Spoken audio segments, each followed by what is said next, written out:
Hello everyone, nandito po tayo ngayon sa farm ni Lolo Niob ng Barangay Pesa, Bungaba, Nueva Ecija. Bali, ang area ng kanyang farm dito sa Barangay Tugatog. Ayan, nagsimula na po maghatak ng planter yung kanyang mga tauhan. Ito na sila Kuya Ude.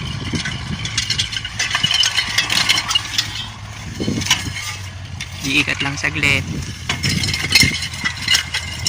Yan po yung transplanter na ginagamit ng mga onion farmers dito sa Onion Capital of the Philippines, Bungaba, Nueva Ecija. Bali, dun po sa gitna nakalagay yung buto. Bali, tulad po niyan nakaguhit.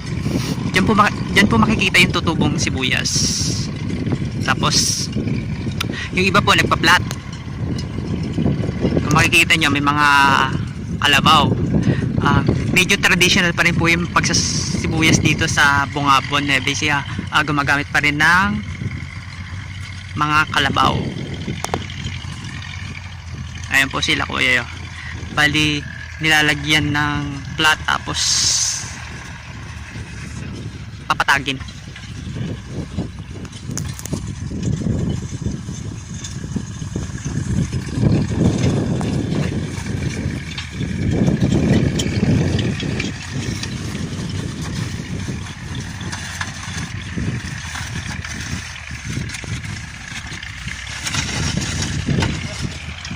Ayan.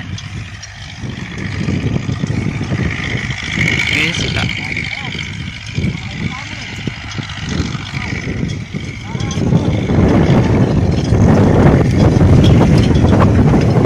Medyo nagpapahinga lang yung kalabaw kasi medyo may medyo mabigat ng konti yung inihila nyo.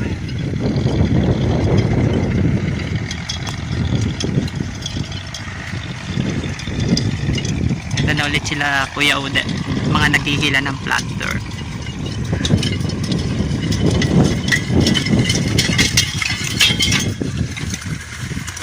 Ayan yung transplanter.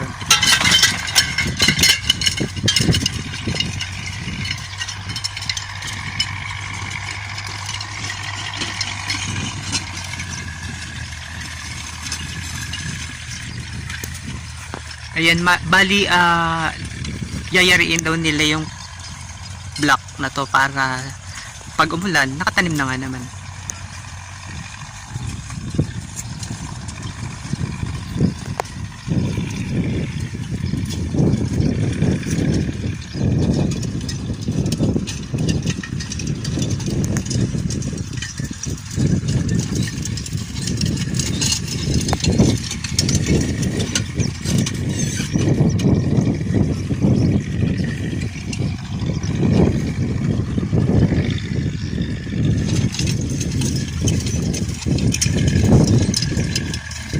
Yan po, ginagamitan pa rin ng human power.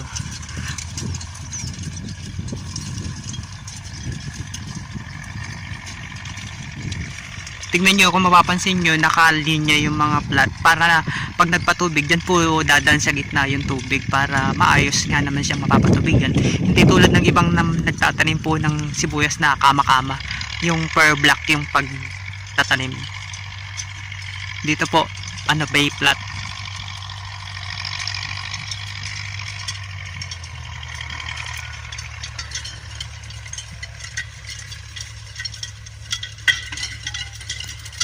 Ayan.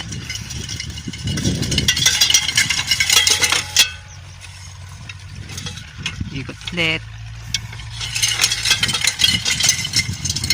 Baka magtaka yung iba, ang date po ngayon ay September 13, 2025.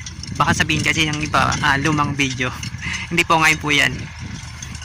Pinagbigyan po sila ng panahon kasi nung mga nakakaraang araw sobrang malakas yung ulan kaya mahirap magpatuyo ng lupa. Ngayon mga ilang araw medyo pagmaga iinit tapos sa hapon ulan. Ngayon naman tuloy-tuloy yung sikat ng araw kaya nakapaggayak po ng tataniman ng sibuyas yung mga onion farmers tulad ni Lolo Niob.